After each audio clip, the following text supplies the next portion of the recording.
Welcome, everyone, to the last Astro seminar of the year and of the decade. Hopefully, one of the last that we will have over on Zoom. We hope next year, some point, to go back to physical meetings. Meanwhile, let us virtually greet David Benisty, who is a senior PhD student at Ben-Gurion University in the Negev, while also a research associate at the Frankfurt Institute for Advanced Studies in Germany. He will tell us about Lorentzian quintessential inflation. If you don't understand what that means, you're in good company, neither do I. David has asked to ask as many questions as you like at any point. Feel free, and good luck, David. Thank you very much. So it's a pleasure to be here. And again, so I asked Ofek before, what is the topic that most of the people here know? So I see that most of you doesn't, you have some knowledge, some basic knowledge in cosmology, but I'll try to explain the things from the beginning. And if you have like more questions, feel free to ask any question that you want. So I don't care like not to finish the presentation, but actually to give you some ideas that you will understand. So my topic today is going to give you not only like some model of quintessential and inflation, and I will explain what that means, but to give you actually some idea what is the new gate in theoretical cosmology. So most of the people actually believe, if you're a cosmologist, that lambda CDM plus inflationary scenario actually describes our universe, and this is actually correct, okay? But still, there are some possibilities to achieve a physics beyond lambda CDM model. Lambda CDM is like the cosmological constant called dark matter. Still, there are some possibilities to achieve like a new physics. And I want to give like a very simple idea today, but the gate to have like a new alternative theories or something like that, the gate is very big, is very huge for that. So let's try to do like a very schematic idea of the history of cosmology, or the history of our universe, to be like more exact, of the known universe that we measure today. So if you take like the history of the universe, so we're in the epoch that we called lambda CDM, which means that we have like in the earlier times, we have like the matter domination, and in later times, we have like the domination of dark matter and cosmological constant, and dark energy and dark matter. So, however, before that, we have like some also what's called the radiation domination. Now, I will show you in a second like the Friedman equations and how actually you can show that you have the continuation of the history from like the universe being like very hot, and like you have like the radiation dominate, and then you have like matter dominate, and then the cosmological constant domination. But still before that, in order to explain the structure of the CMB, you have to have the idea of inflation. Okay, so far, if you have like any questions from what I'm saying. Okay, so what is the problem with the CMB fluctuations, and what is actually the idea of inflation? But we'll give like only intuition of that. So the idea that actually before the, before the Big Bang, the universe was inflated. Expands very quickly for a very short time. Now, why do we need actually this kind of expansion in order to explain the CMB? So the cosmic microwave background, the radiation from the Big Bang, is very, very uniform. We have like a very small deviations of temperature, of measured temperature, but still all of these kind of deviations are smaller than 10 to the power of -3 degrees of Kelvin. But still, in order to explain this, try to think about, let me give you like some notion, like a very simple idea. If you have like a glass of water, okay? And I will put like inside this glass of water some ink. So only after some period of time, and my glass of water is going to be uniform. So if you have like the Big Bang, so we have like the emergence of the particles, why the universe, I mean, also in the very early times, is so uniform. It seems that it has like enough time for all of the areas in our universe to interact with one each other. So this kind of very strange question is it's what's so-called the horizon problem, okay? How one direction of the sky can interact with the other direction, and still the whole universe is going to look very uniform. I mean, today it makes sense, but why also the radiation from the Big Bang itself? So Alan Guth and Starobinsky and other, actually, originally it was by Alan Guth because he thought about this kind of idea. I mean, from this kind of perspective, Starobinsky thought from modified gravity and so on, and Andrew Liddell and Andre Liddell and others. They invented the idea that before the Big Bang, the whole universe was inflated very quickly, but for a very short period of time. So, I mean, the whole universe, the whole matter was condensed, let's say, in a very short area, and it has like enough time to interact. Any point of the universe can interact with each other, but because of the inflationary epoch, the whole universe was inflated. So the horizon became bigger. Can I ask a question? Yes. I understand why observationally there is a need for that, inflation, but is there any theoretical explanation to why it happened? I mean, from a theoretical perspective. Yes. So there are a couple. I mean, what happened there? What happened there that caused the universe to start inflating? Okay, so actually we have a lot of explanations, many explanations. But if you're asking about the standard ones, so this is going to be like the quantum modifications to Einstein theory. So you'll have like R plus R squared gravity. And if you solve like this, I'll show you this like in a couple of slides, but if you solve this equation, you can actually show that in Einstein range, like to the frame that you have like R plus some scalar field, you get like this kind of behavior, like inflationary behavior.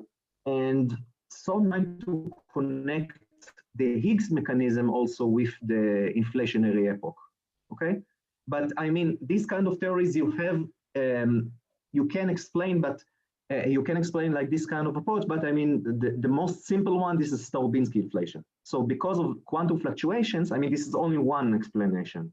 Quantum modifications to Einstein theory, you can actually get this kind of behavior, okay? I will show you this in a few slides. Okay? Okay. So, besides the horizon problem, we have what's flatness problem, okay? And the flatness problem is actually related to the fact that the spatial curvature of our universe is very close to zero or zero. So if you'll go back, I mean, if you see like this kind of picture, I mean, this is a very famous picture, it's called the cosmic macro background power spectrum. So any kind of peak is related to a different value or a different information of the early universe. And the location of the big peak actually recognize what is the value for the spatial curvature. Now, the spatial curvature is very close to zero. Of course, we don't have like an exact zero, but we have a very strong bound on this value. Now, the question, why the universe is spatially flat? So what is the mechanism that actually caused the universe to be spatially flat? So one from this explanation, this is also the inflationary expansion. Now, besides inflation, and I'll show like the Starobinsky inflation in order to give some explanation to what you asked, but we have also like a lot of signs for dark energy or cosmological constant. So we have also from the original measurements from 1998 of Adam Rees and his group and the others, the Nobel Prize winner, and from the Pantheon, the type 1a supernovae, okay, that in order to explain, if you measure like for many different galaxies, you measure also like the redshift and you measure also the luminosity distance. So you can actually extract that you have like some rate for the expansion. And only if you add the cosmological constant, some 68% of dark energy and 32% of dark matter, you can explain this precise kind of expansion. Okay, so we have also the type 1a supernovae, also quasars. Cosmiconometer is it's like a method that you measure from galaxies from the late universe. From the age of the galaxies, you can actually estimate the Hubble constant from different redshifts. So in order to explain all of these kind of methods, you have to add a cosmological constant into the game. Any questions so far?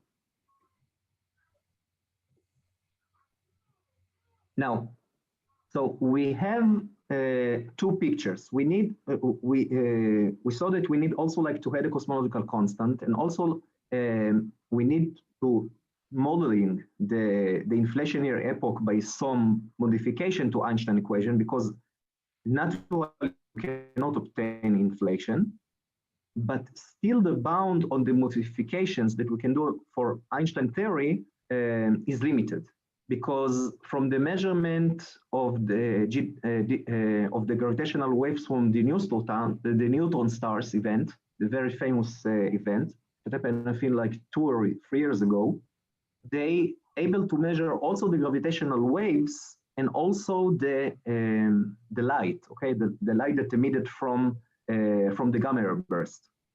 And the constraint on the speed of gravity and the speed of light is very strong. So it means that you have like the theories that actually still capable to, after this kind of event, they're reduced. I mean, plenty of theories no longer available anymore. So what do I mean by these theories? So this is actually a very famous structure of theories. It was called the Hordensky theories. So let's say like around the 70s, Hordensky trying to build like the massive combination, okay, in between Einstein gravity, in between R, and the components of scalar field. Now, this is only like some phenomenological approach. Maybe like the fundamental theory is involved with vector fields or something different, but still it was like some phenomenological explanation how to extend Einstein theory. But now if you take like this kind of theory, okay, this massive theory, there is like in the chat. Can you stop? Can you explain it in simple words? So what's the idea? So Einstein's gravity, I mean, you know, Einstein's theory of gravity is just based on curvature of space and time, right? And so you're coupling Right. it to a field. Yes. And then what's the idea? Well, what are you adding to this field? What I don't understand. What do I mean? What do I add to this? I mean that usually you have like density added to the field. He had like a scalar field. Okay. Yeah. And the phi is like the scalar field itself. Yeah. And the x is the kinetic term of the scalar field. Okay, so you take curved space-time, you put a scalar field in that curved space-time, and what does that field do? Is incorporates in our theory in the sense of also like inflation. It can give you like also the inflationary behavior. I will show this in the slides, or also like the dark energy behavior. So I mean, this is like a mechanism, a very general mechanism to see which kind of theories are still viable. So when you have like different constraints from cosmology, from gravitational waves, from other cosmological constraints or astrophysical constraints, you can actually reduce like this kind of system and to see which kind of theories are still viable. How is that? I still don't understand. What's the difference between that and, let's say, classical general relativity? So in general relativity, you have the stress energy tensor, which tells you what is the mass content of the universe, and that's responsible for the curvature of the universe. Now you're saying, okay, so I'm assuming all that counts because of a field. Fine. So what are you doing with this field that is different than Einstein's original? Actually, there are a lot of difference, but let me give you a couple of simple things, okay? So if we take like what's so-called the simple scalar tensor theory, if you take only like a scalar field, So it means that you have like Einstein gravity plus the kinetic term minus some potential. So here you're right. I mean, this is actually Einstein gravity yet, but this is only like your matter fields.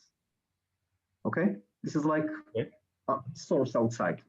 However, if you take like another theories, like another coupling in between Einstein gravity and this f of phi plus x minus v of phi, okay, what's called some version of Brans-Dicke theory. Here, for instance, you have like a dynamical G, because the dynamical Newtonian constant now depends on 1 over f of phi. So if you solve, for instance, like this kind of equation, you have like a dynamical Newtonian constant. So even if you go like to the very simple phenomenological behavior, you have like a different physics. I see. So basically, it's equivalent of stating that the gravitational constant G is changing with the field or with the time, basically. Yes. For instance, I mean, only for this kind of very simple theories. I mean, you can extend this as you saw. No, I want to get a feeling, but okay. Yes. Yes. Okay. So let's go back. Yeah. So after this kind of measurement, okay, when I said the speed of gravity, I saw like that question. I mean like the speed of the propagation of the gravitational waves. Okay. So because we have like this additional constraint, the speed of the gravitational waves and the speed of light is actually the same, or this constraint is very, very strong, you can actually show that only this part of the theories remains. And why so? Let me give you like some intuition. Because how we actually can get the Einstein gravitational waves equation, we need to take like R term in the energy momentum tensor, also in the action, and to expand the metric with respect, I mean, eta mu nu plus some perturbation, right? Now, if we do the same trick, while we have like, for instance, if you see here, one sec here, you see like the G mu nu term. You have in the action some component of Einstein tensor. The Einstein tensor itself evolved in the action. If you expand like this term, no longer you won't no longer have an equation that describes like gravitational waves. So the speed of propagation would depend on the scalar field and so on. So from this kind of bound, you can actually show that only if you have Einstein theory coupled to some G for phi, and some external fields are actually still viable. But all of the other couplings are no longer viable anymore. Any questions? Yes, David, I have a question. Yes. I hear you. I hear like big echo. Yes. Now I don't hear anything. Just yeah, I think he's changing to earphones. Okay. Give him a moment so it doesn't echo. Can you please repeat again the argument why you can exclude all other extensions except from this G4 times R? If you take the R theory, I mean, let's say in the action itself, you can do it also like in the energy momentum tensor form, okay? But if you do it in the action, you'll get a very similar equation to a wave equation. Okay. And this kind of equation, you have speed of gravity equals speed of light. Yes. I mean, it equals to 1. But if you expand like the other terms, okay, because for instance, here you have R mu nu minus half G mu nu R. You have Einstein tensor inside. Yes. So you actually completely break this kind of equivalence. Now you will have like a very massive behavior. It's no longer only like a wave equation. You have like a friction and other terms. Wouldn't that simply be a wave equation with some extra term which you could, which could be small? I don't know. Okay, but the bound is very strong. What? You're right, but the bound is very strong. So I mean, some physicists after this kind of event, they try to publish some still viable theories after this kind of event. And I mean, they have like a very strong bounds, but still when you have like, very strong bounds on the couplings, it's very hard to to claim, okay, this is like, okay, still viable theories, but the bound is very strong. Okay, now that I understand. Okay. So I understand why you don't want G mu nu, because I guess it breaks the symmetry between the metric components, and so you don't get, when you linearize it, you don't get some product of the simple wave equation. But why do you rule out, for example, G4x, which doesn't have any metric terms at all? So it has a metric inside. It has a metric inside because the G4x depends on the kinetic term itself as well. And also here you have like the metric inside, because you have like upper indices and you have like lower indices.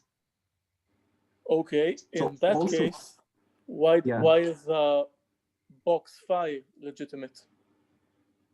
The box phi, it's a good question. I'm not sure. I know that, for instance, like the G4 phi is not like a viable. This is only like the G4 phi without the x inside. Okay, so without the x. I mean, I'm not sure. I need to check this. But however, I know that the K phi x is still viable, but the other one I'm not sure. Okay, it's a good question. I don't want to tell you, but for sure I can tell you that from this reason, for instance, G4 phi is viable, but not G4 phi x. Okay. David, I have a question. Yes, please. Maybe I missed a discussion on it while I was dealing with the technical issues, but did you present it or said anything about the boundaries on this CG? Yes. So the function in okay. between CJ and C is the deviation is smaller than 10 to the power of minus 15. So it's very small. Thanks. Okay. So now, I mean, let me give you only like the intuition. So in one side we have like dark energy. So if we put like a cosmological constant, you can explain the late universe. You don't need more than this. But in addition to that, you want to explain the inflationary behavior. Now, in a second, I will show you how this kind of theory, how this kind of theory of scalar field is actually emerged from R² gravity. And then it will give some intuition to the question that you asked before. But let's go to the basics now. So I know that most of you don't know Friedman equations. So do I need to explain somehow this equation that appear here? Yeah, give a short overview. Okay, so the idea that, let's go here. So in cosmology, we assume what's so-called the cosmological principle, that the whole universe is like a uniform distribution. All of the galaxies actually uniformly distributed. So we're not taking a look only on one galaxy, but on the scale in between two galaxies. This is what's so-called the scale parameter that depends only on time. Over this kind of very homogeneous behavior, we do like a perturbation theory, okay? And these kind of perturbations are actually responsible for the galaxy cluster that we measure, okay? But the idea that like in the zero order, let's say, our universe depends only on the scale parameter. Now, if you take like this kind of metric, so it depends only, let me put out the spatial curvature. So you see that this A is actually expands the space, okay? This A that depends on time. If we take like this kind of metric, and we put this in Einstein equation, so Einstein equation in our case, or Einstein action, is like R plus some matter fields. These matter fields can be like radiation, can be scalar field, and so on and so on. So we get what's so-called the Friedman equations. So I'm assuming here 8 pi g equals 1, okay? And the Friedman equations are, before that, let me define what's so-called the Hubble parameter is A dot over A, which dot is the derivative with respect to time, okay? Okay. all this over A. And then you can actually prove that the Friedman equations looks like that. 3h squared equals like the density minus 3h squared minus 2h dot equals P. And this is the pressure. Okay? Now, for instance, if you have like some matter fields in your universe, so if you know like the equation of state, so for instance, cosmological constant, what's called lambda, has like equation of state rho equals minus P. Now, if you put this inside here, after some calculation, you can actually show that the scale parameters, it behaves like exponential expansion. So this is what's called the zeta space, okay? And if you have like a matter behavior, it means that you have only density, only rho exists, but P equals to 0. Okay, and after you solve like the Friedman equation, you can actually show that rho behaves like 1 over A cubed. And this is actually the volume, okay? And if you have radiation behavior, so it means that rho equals to P over 3, okay? And this is actually because like the energy momentum tensor of radiation has no trace, okay? The energy momentum tensor T mu nu is traceless. So you can actually get that rho is proportional to the A to the power of 4, okay? So if you plug in these kind of equations in the first equation, you get actually a differential equation that depends on the scale parameter. So if you know how what is the density of matter or the density of radiation and so on, you can actually predict what is the evolution of your universe, what is the evolution of the scale parameter. Depends on time. This is maybe I give like too many explanations, but is the idea clear?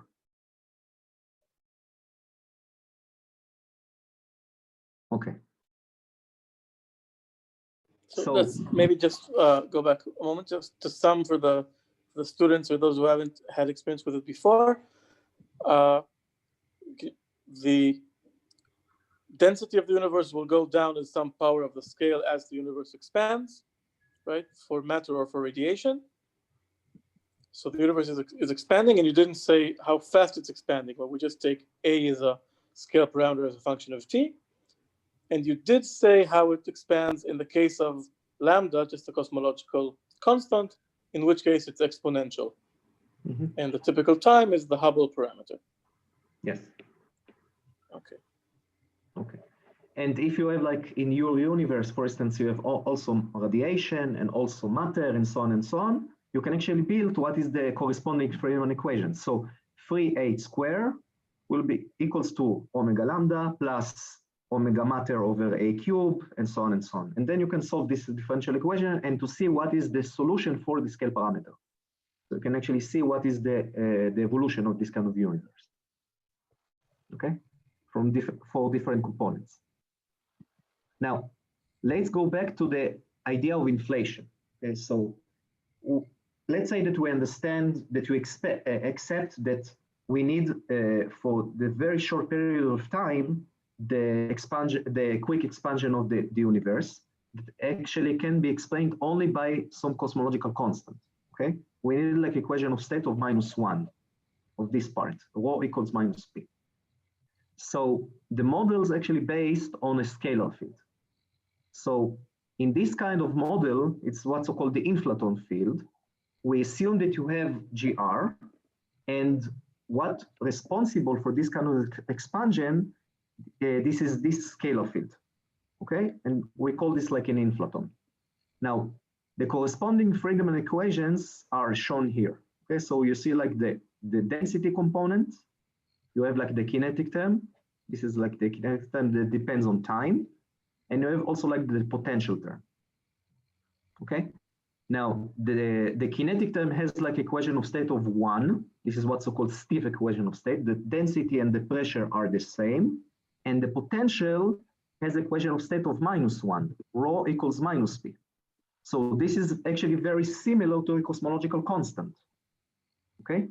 Now, in order to address some dark energy, but inflationary dark energy that actually caused the universe to expand exponentially, as you saw, we need to assume that the kinetic part is going to be negligible partially to the potential part. So this is what's so-called slow roll behavior, okay? If you have like this kind of behavior, you have asymptotically or very close to an inflationary solution. What is the meaning of the kinetic part at all in here? Again? What is the meaning of the kinetic part at all here? This is what responsible for the motion. I mean, you have like the kinetic and potential part for this kind of field. You're basically removing it, right? From the behavior. Right. Not completely, you're right. Yes, but still, I mean, it still affects on your on the evolution. So it's not completely removed. Okay. How is it affecting the evolution?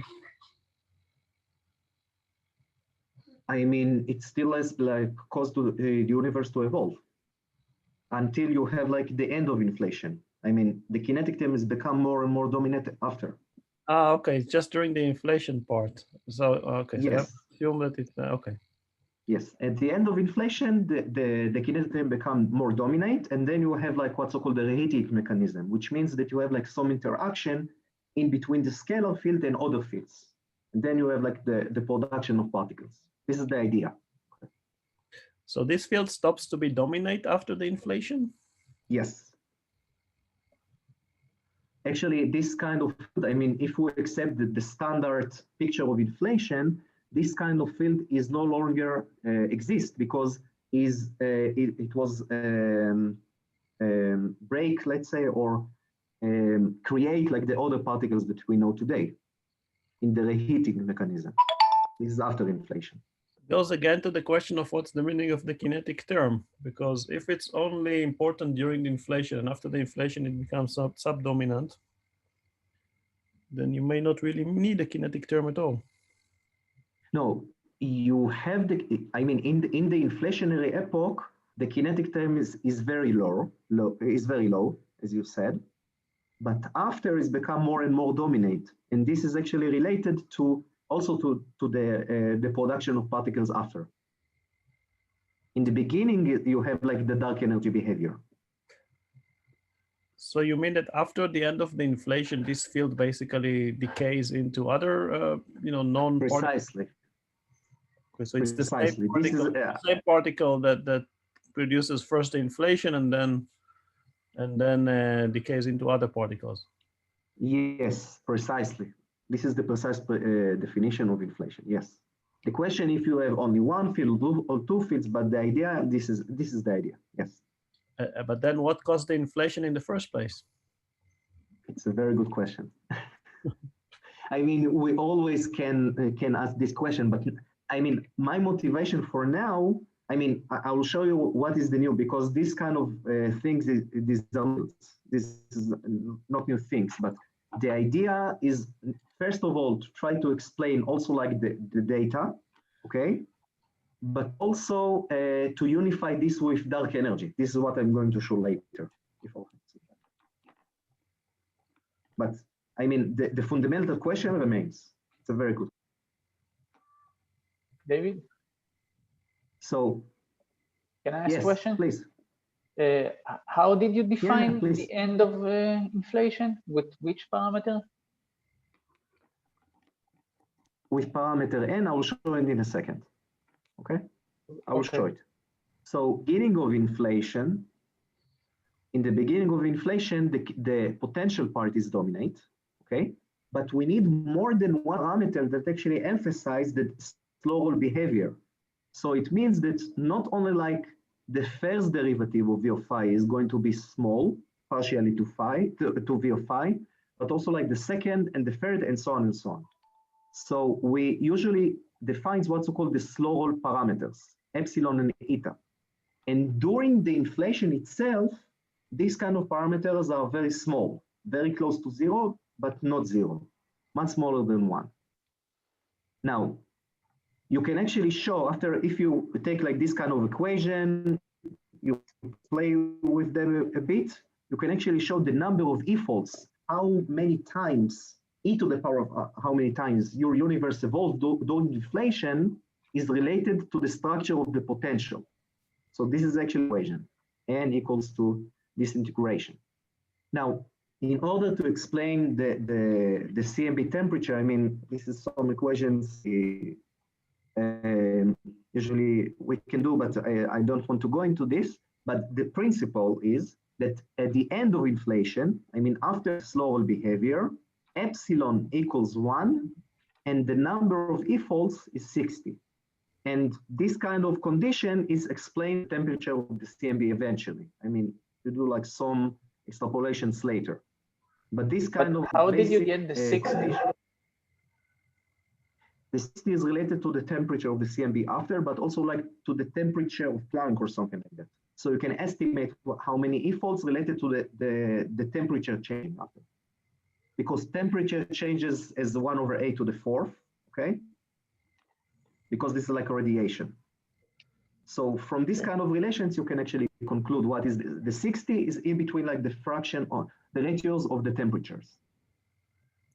Okay. This is a phenomenological. There's nothing in the theory that tells you what it should be. You just fit it with what you know about the universe. Yes. Yes. Okay. So here this kind of condition I need you to put in mind because this is actually very fundamental and we are going to use this later. So the end of inflation, epsilon equals 1 when n equals 60. Now, also inflation can actually explain the structure of galaxies after, because the perturbations of the scalar field, and as you see here you see like the slow behavior on the left-hand side.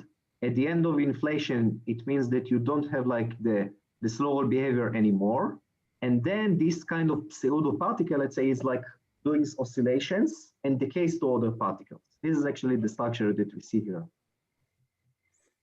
But in the beginning of inflation as well, you have emergence of perturbations of the scalar field. So you have also scalar perturbations, and you have also tensor perturbations.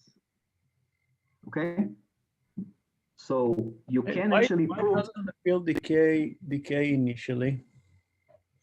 What because of the wait to? Because of the slower behavior. I mean, because of the condition of the potential itself, the other terms are not dominant. Yeah, but they would still be there. So as far as the decay, right, just the coupling between this field and the other fields. Why is that affected by the potential? It's a very good question because I mean, you define the complete theory. Usually, this is like more phenomenal. From what I saw, for instance, like on the Software order, they tried to build like a complete theory for that, but still you need like to have some couplings. And then you can explain why this kind of couplings, I mean, phenomenologically, you assume that, but if you want to have like a complete theory, you need to have like some couplings in order to explain that. Yes. So, I mean, some papers of Benisty, they try to do this, I mean, lately even, like Gauss-Bonnet terms and this kind of stuff. It's not natural. Okay. So the thing that I want to emphasize after this kind of perturbations, I mean the two conditions. It's what's so called the spectral index and the scalar to tensor ratio. Now, these kind of parameters are related to the perturbation level. But if you have the slower behavior, so you know from the beginning what is the epsilon and the eta, which is related to the first derivative and the second derivative of the potential, you can calculate what are the values of the NS and the R, okay? So R is related to the gravitational waves from inflation, and the NS is related to how much the scalar perturbations are close to scale invariant behavior.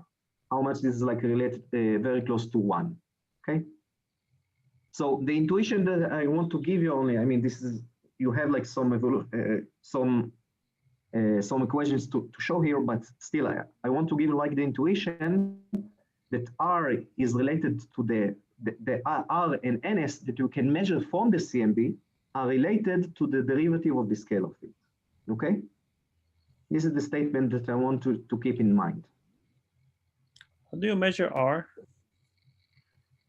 Is related to the perturbations of the temperature. I mean, it's not directly from there, but if you have like the temperature of the cosmic microwave background, you have the power spectrum, and from that you can actually solve Boltzmann equation in the early universe because you have like various parameters. You have R, N, and so on and so on. You can calculate solving like the Boltzmann equation, and then you can see if this is actually fit to the data or not. But this is not directly. Okay. Okay. This is So using like, you have to use like packages. Okay, you have to use CAMB and class in order to give from initially what are the cosmological parameters, and then you can calculate from Boltzmann equation the behavior of the CMB fluctuations. Right, so the assumption is that I thought the assumption was that you start with a smooth temperature, but the temperature just decays in time. But now you're saying it's not.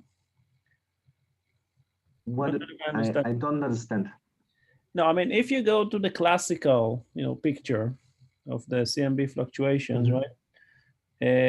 So you have, the fluctuations are explained by the sound waves that propagate as the universe expands, right? So you have basically a smooth. You don't need to solve Boltzmann equation for that, basically, right? You just have a smooth temperature, and then you're putting perturbation, and then you assume that the perturbation grow in the sound speed until you reach, the. But in order actually to solve the perturbations, you need to solve Boltzmann equation from the early universe. Ah, okay, so it's the same basically. All right, that's fine. Okay. Okay. So to the question that you ask, I mean, because here I think it will give you some intuition. This is not like solving everything, but this is like a very, very nice explanation. So originally, Alexei Starobinsky, he tried to extend Einstein gravity by some R-squared theory, okay? In order to explain the quantum corrections, in order to achieve like the quantum corrections.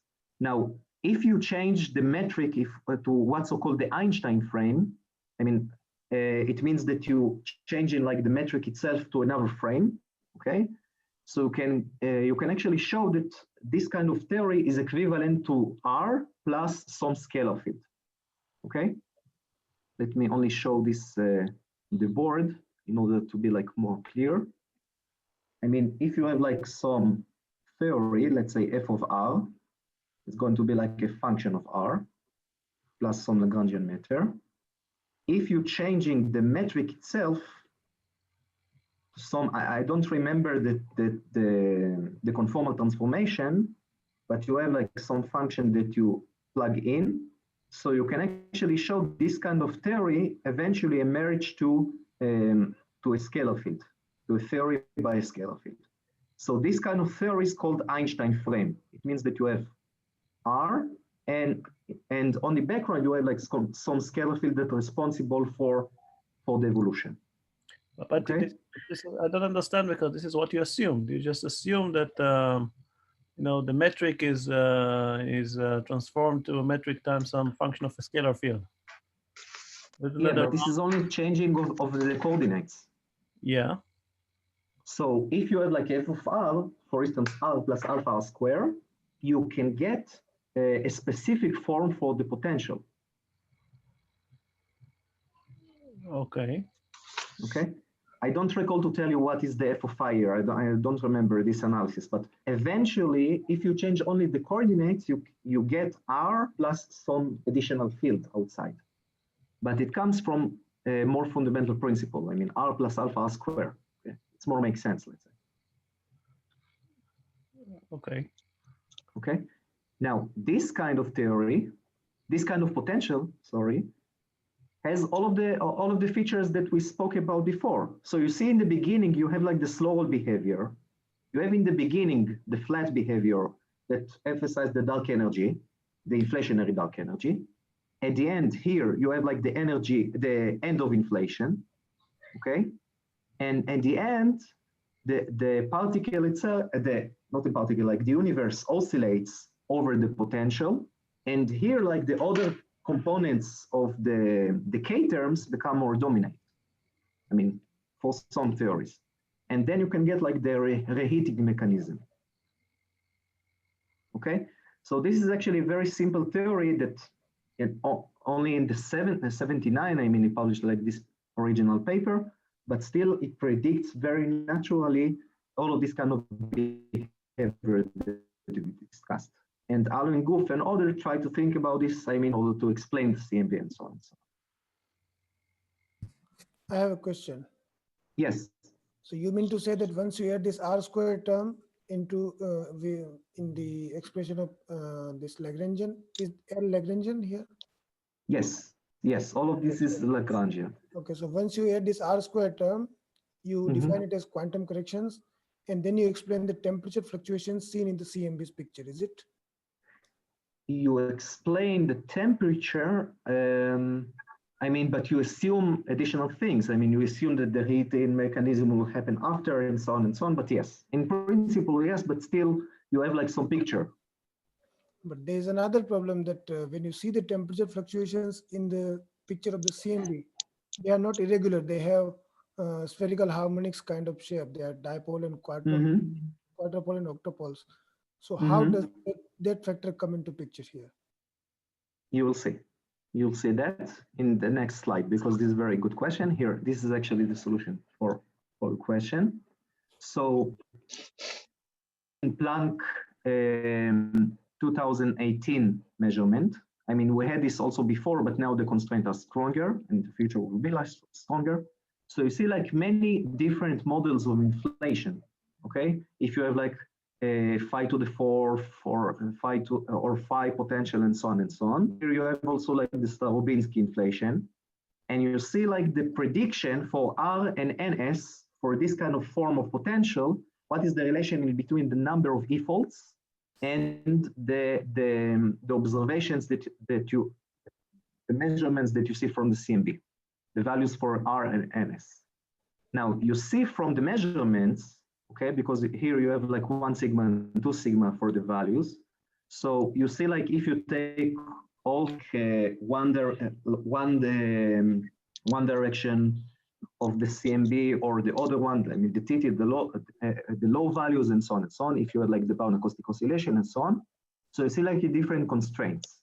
But you see that all of the constraints are actually gives you very close value to 0.96 for the primordial tilt, and very strong constraint or very low values of the scalar to tensor ratio. Now you see the Starobinsky inflation, for instance, and many other inflationary scenarios as well. I mean, they predict this kind of behavior. Okay. So this extrapolation is not very simple to do from the CMB, but eventually this kind of prediction fits to the picture also of inflation. I'm not sure that this is a prediction from what you described. This is the way the model was built, right? And this is the constraint you have. I'm not sure that it's correct to call it a prediction of the model. I agree. You describe it, you assume some parameters, and then you get, but yes, okay. So you mean to say that the spherical harmonics come into picture in the solutions? The spherical harmonics, I mean, the spherical harmonics, what did you describe? I mean, I don't have the picture here. I mean, but what we know from this kind of picture, yeah? Okay? Yeah. So this is like the spherical harmonics. So for a different, you have like six parameters that you put inside in order to solve the Boltzmann equation. NSR, you have also the omega baryons and some other parameters. So when you evaluate these parameters, you get like some behavior for the spherical harmonics. Okay. Now the spherical harmonics, you calculate them, I mean, from the power spectrum of the CMB itself. So you have some measurements, and you're trying to see what are the parameters that fit for this kind of behavior. Yeah, but you build the whole inflation model in the first place because you wanted to explain the uniformity of the universe on a large scale. Right. This was the Right. motivation. So it was, and this is exactly what you're showing here, essentially, right? Yes. You picture it in the spherical harmonics. So Yes. it's kind of a rounded argument. I mean, you build the theory and you constrain it based on the initial data, and it's more like a sanity check, I would say, than anything else. Yes, but still you don't have like, you can rule out some model of inflation with this kind of, I mean, not any model of inflation can actually explain this kind of behavior. You have bounds on the values of R and S and so on and so on. Okay. Okay. But there is another problem in that. When you see the spherical harmonics or the distribution of temperature anisotropies in the CMB, surprisingly, they mimic like the Milky Way is at the center, and then you see the poles at opposite directions. How does that picture come into? Sorry, I don't understand. What is the relation to Milky Way? Okay, so when the picture was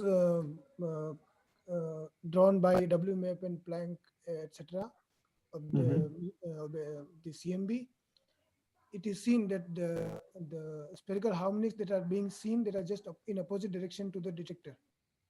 The poles were directed up in opposite directions. So like they behave like the spherical harmonics are distributed so such that the detector is at the center.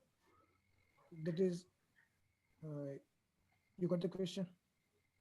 I'm not aware of kind of, I mean, maybe we can discuss it after, but I'm not aware of this. I know that there are some problems. I mean, still there are some problems of the measurement, but I don't aware of this kind of, maybe we can discuss it later or something. I don't know to tell you from that direction. Okay.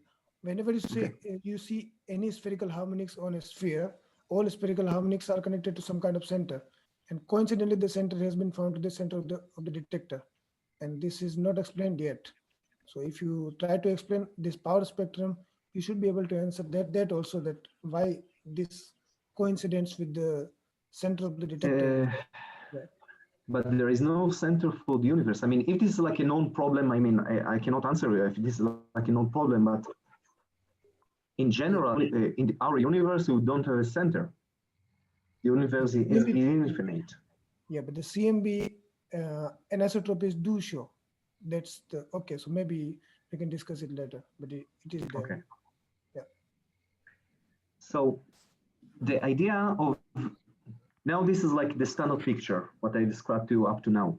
Now, me and Eduardo, some time ago, I mean, it's not my work. I mean, this is some work done by Eduardo some time ago, but me and Eduardo tried to think how to unify the dark energy picture, I mean, for the late universe, and all with the inflationary behavior, because the equation of state also of the inflationary epoch and also for the dark energy epoch, they have like a very similar behavior.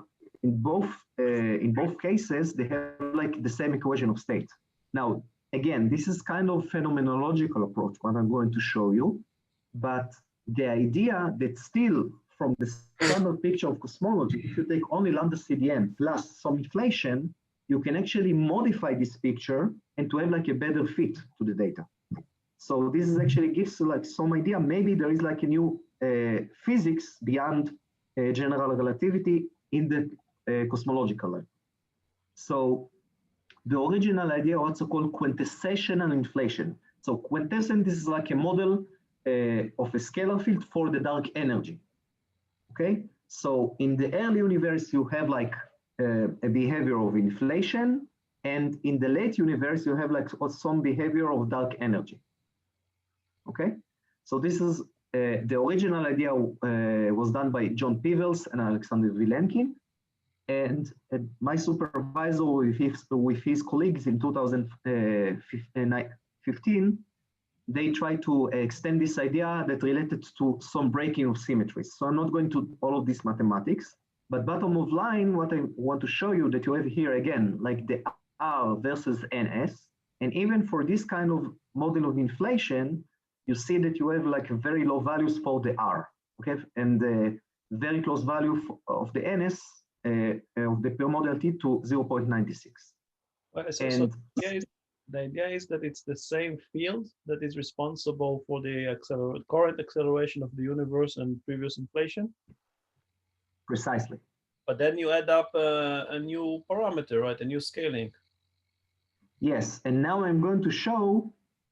Wait, because so why in is it? the original model they added like a couple parameters. I'm going to show how you can do it without adding parameters. Okay, you can save the number of parameters. I mean, you can call it a parameter, or you can say something about the potential, right? But there is still a degree of freedom here somewhere that is hidden. Right. An extra parameter for the field or something which changes with the potential, right? It's not something that the original theory just gives you for free. You have to put it by hand somehow. Yes. However, and this is actually my main point, I mean, I'm speaking about some phenomenological model.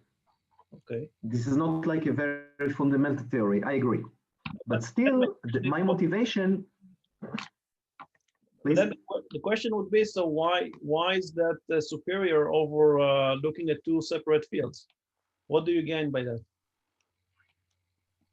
Because I can get like without like lambda CDM and inflation, I can do like some picture that does not add like additional fields. It does not add the additional parameters to the universe. But you have like 6 parameters that describe our universe. But you do have to add this extra parameter somewhere, right? In the description of the potential, maybe. I will show you the idea, and then you can see if this is actually, I mean, there is like some mechanism that you can see that we actually observed. Okay. Some mechanism. It doesn't give like a fundamental theory, but still restore, I mean, solve somehow. It's what's called cosmological system mechanism. We will see that you will have like in one side a very large value, and on the other side you'll have like a very low value for the dark energy. So the idea is the following. I mean, in this kind of physics letter B, they show that you can rewrite the slow roll parameter is in the sense of the number of e-folds n, and not in a scalar field form. Okay, and the idea is the same. I mean, if you have like epsilon1, epsilon2, it's like very similar that you have like epsilon and eta, and all of them has to be like very small. Okay, but here the idea that you don't have to have like a scalar field. You can actually build like this scalar field from the equation, from the dependence of the Hubble parameter. This is some paper that published sometime. That's all. This is some idea. Now, when we try to find like this kind of behavior, we try to actually build this kind of like to build the equation of state from the scale parameter itself. So this is so we call like this kind of approach the scale factor potential. So what is the scale factor potential? I mean, it's not like the scalar field potential that you saw before. I mean, the scalar field potential, for instance, I can do like some oscillations, but here I have like the scale factor in the x-axis, and I have like the u of a on my y-axis. And in this kind of picture, I'm always going in my in the right hand side, because the scale factor is always become bigger and bigger. So in that picture, the energy, let's say, of the universe is 0, okay? And from knowing what is the from my knowledge about the potential, I can actually conclude what is the velocity, let's say, of the universe. So when I'm saying the velocity, I mean like the a dot. Okay. Now you can see that the Sitter space, the Sitter, it means that you have only cosmological constant domination. The picture looks like inverse parabola. You can see it here. And if you have like matter domination, it looks like, let's say, some scaling behavior, okay? Something like that. That goes to the right-hand side. And this is like lambda CDM model. That's that combines also dark energy and dark matter. So the total energy equal to 0 is a postulate of the model? This is the definition of the U of A. This is how I define the U of A. Okay. Okay. Now, the U of A is not V of I. These are actually the equations that connects the one and the other. But you can see what I want to show you from this kind of equation, that the U of I is not V of I. Now, the picture that we actually observed from this kind of, from the definition of U of A was that the end of inflation is end in a minimal point. Now you can see that the Starobinsky potential in the left-hand side. So this is actually the V of I here. And in the right-hand side, this is the numerical solution for the scale factor potential. So what we see here, you see that in the beginning, you have like the pseudo particle in the slow roll behavior.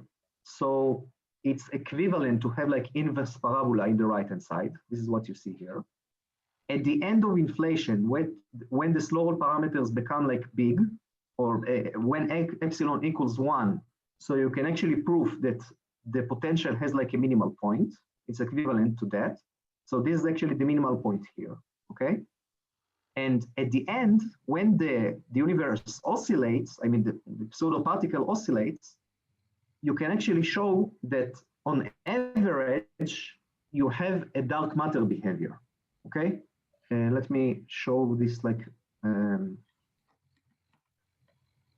if you have like the scalar field, okay? So the equation for the scalar field, 3h squared is phi dot square. Let's say that we're now in the minimal point, okay? So you have plus some phi square. And the second Freeman equation is equal to that. Now, from virialization, okay, if you do like the virial theorem, you can show that the equation of state, I mean the W, which is P over rho, so this is the fraction in between, this is like P and this is rho. The fraction in between those two parts on average equals to 0. Because on average, this part equals to this part.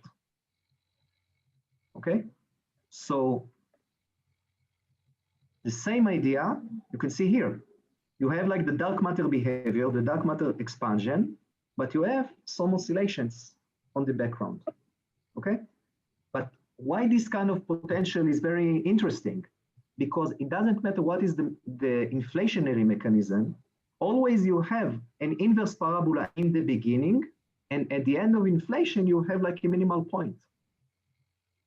So when we saw like this kind of potential, we say maybe this is like a potential that we can parameterize the potentials that we search for. Okay? But according to this model, you're talking about dark matter now. According to this model, the dark matter should be evenly distributed in the universe over time as well. Yeah.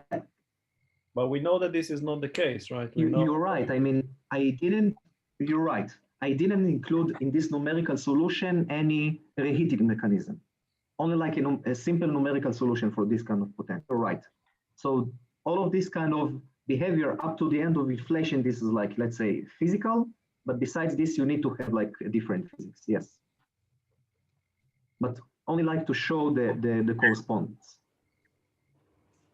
So in the same way, you can define logarithm of this potential, but okay, you have like some equations, but then you can see that the R and NS, if you have like this, the logarithm of the potential, okay, you can conclude directly what are the values of the observables that you see from inflation, okay?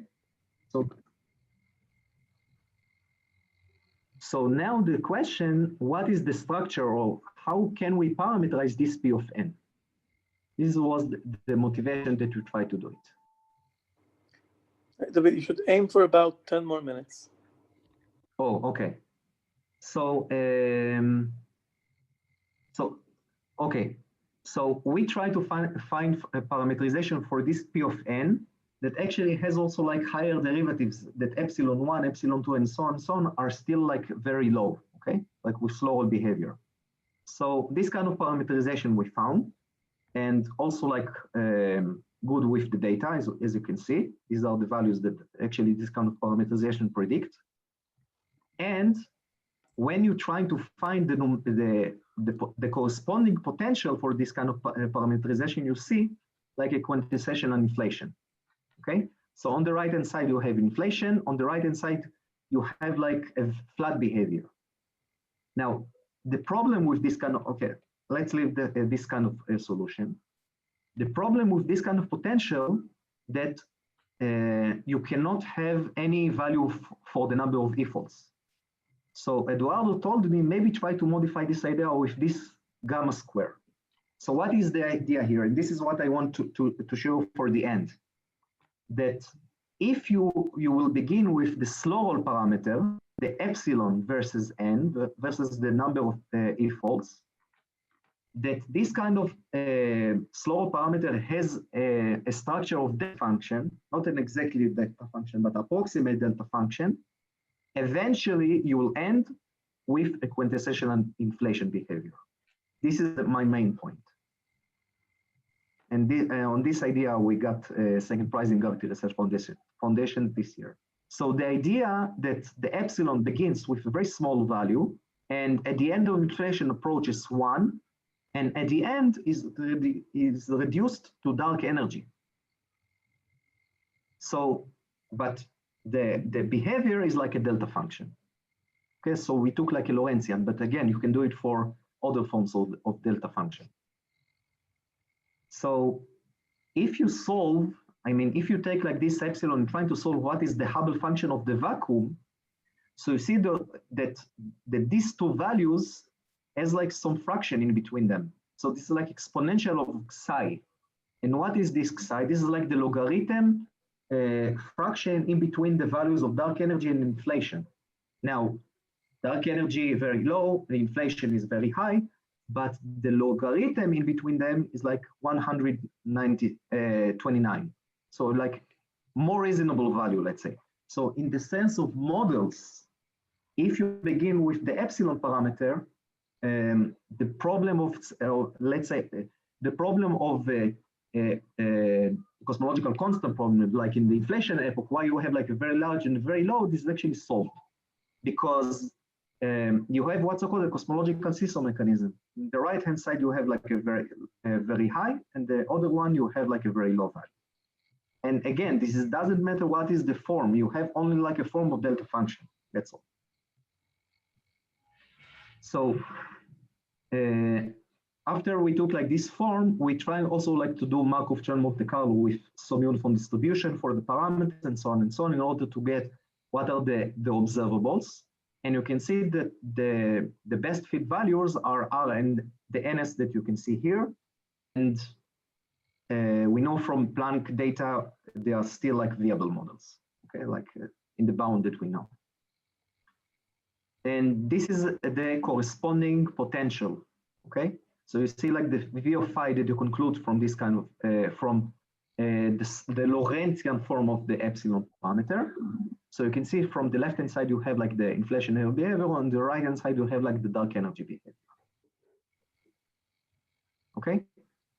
Only to mention this, in order to have also like the reheating mechanism, so the mass of the external field depends on the field phi. So as long as the field phi become bigger, the mass is like lower, and then you cannot produce radiation. And this was published in European Physical Journal. So you can see like a numerical solution for the whole universe. So you have like also you have in the beginning like inflationary behavior, and at the end you have also like a dark energy behavior. Okay, so let me summarize the idea. So the bottom of line that I wanted to emphasize that even in cosmology, when you have like a separated picture, you have lambda CDM and inflationary behavior, and in between them, you need to have like some radiating mechanism, the BBN and so on and so on. Usually this kind of picture is considered to be like disconnected. if you take like a form of the epsilon parameter, I mean, this kind of behavior, it's like a model for resonance function, like a delta function, you can actually explain why the values of the dark energy and the inflationary behavior are, one is very low and the other one is very high. So it's like naturally appear the cosmological seesaw mechanism. Now, of course, this kind of model, this is not like a fundamental theory, but I mean that it seems that from this kind of approach of testing what are the epsilon of some theories, we can approach what is like more a theory which is like fits more with the data. So this is like the main idea that I want to give you. I hope that the last part even was like quick. So still you understand like my main points. So I would love for any questions. Thanks. Thank you, David. Any questions? I have some questions. How do you define the speed of gravity in inflationary era? If you have R gravity plus some scalar field, the speed of gravity in that sense is like 1. So you have gravitational waves from inflation, okay? But you have some mechanism that prevents like the detection of the gravitational waves so far. We don't know, again, maybe in future surveys much. Now, I mean to ask, when the inflation was taking place in that era, what was the speed of gravity? Was it still the speed of light?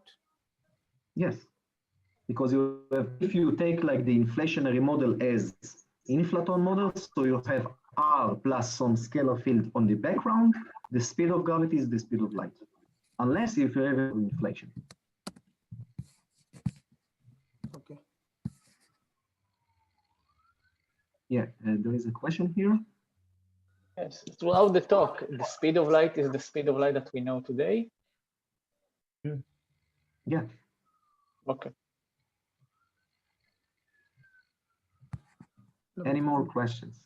The speed of light is defined by the principles of electromagnetism, right? Or it's just number even in the time of inflation? Because they said that at the time of inflation, the principles of electromagnetism didn't even come into picture. There is one theory, I mean, it was invented by some very famous one from perimeter, John Moffat, that he tried to explain inflation, that actually you have like a different speed of sound or something like that. It's called, I don't remember like the name of his theory. So you have like a different scenarios that explains like the flatness problem and the horizon problem, but this is not inflation. This is a different approach. You cannot think of it in terms of classical ENM because the energies are there above the GUT, right?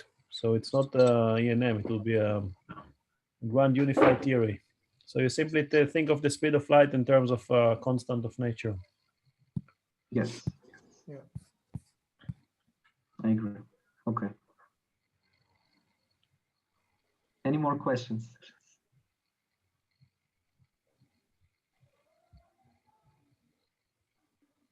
Before So, the, yeah, go ahead, Mukesh. yeah, when the inflation takes place, the space expands exponentially. After inflation, it changes to linear expansion. So do you expect some kind of discontinuity at the time when the inflation ends? Why so linear expansion? Isn't it the Our inflation? Lord. Inflation means that the space expands exponentially, and Yeah. after Exponentially, yes, but after inflation, It's a power you law. have a more complicated behavior because you have also like the kinetic term domination, but you have also like some BBN, some reheating mechanism. So the expansion is more complicated. So do you expect some discontinuity at the time when the inflation ends? The inflation, I mean, the time of inflation, this is like 10 to the power of minus 35 seconds. Yeah. Okay, so, I mean, in the sense of time, it's nothing. In the sense of e-folds, it is 60. I mean, our universe is not 68 folds, but inflation is it is. Can I go back to my first question? Yes. So what causes it in the first place? What happened there? I don't know. I mean, however, what I think, I mean, you know, I'm not trying to solve the fundamental question. I mean, at least not in my PhD, you know, but I'm not trying to solve the fundamental questions of the nature. But what I'm to claim that you have an option for physics beyond lambda CDM plus inflation, even in the sense of models. Even in the sense of model, you can approach a better theories with the data. But still phenomenological, still maybe not fundamental, still maybe ugly, let's say. But still they are viable. So we have a window for that. And this is need to be related to some fundamental theories. I agree. I remember the Planck claims from about, I think it was 8 years ago, that they actually detected traces of the primordial gravitational waves from inflation. And of course, Yes. they retracted those claims. But do you know if the data quality, the plans for the near future, are any of these models something that we can actually see in the near future with any of these instruments? It's a very good question. I mean, from what I see, there are some papers, I mean, by some authors, I mean, they try to do this still, I mean, to build like a future predictions for LISA, for LLT and other like service, how to constrain like this kind of inflationary models. But from gravitational waves, this is a more difficult task, I think. So because if you like the scalar to tensor ratio is very, very low, I mean, how to detect this? I mean, how to constrain like this value? We don't know, but it seems that for now we have only bounds. We don't know how much is R really. Okay.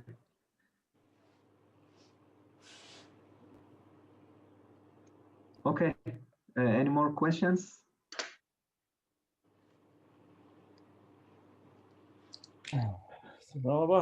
Okay, thank you, David. Okay. Thank you. Happy New Year, everyone. And Happy let's New hope Year, for everyone. a better Happy and God. healthier and safer decade for all of us. Novum Godam.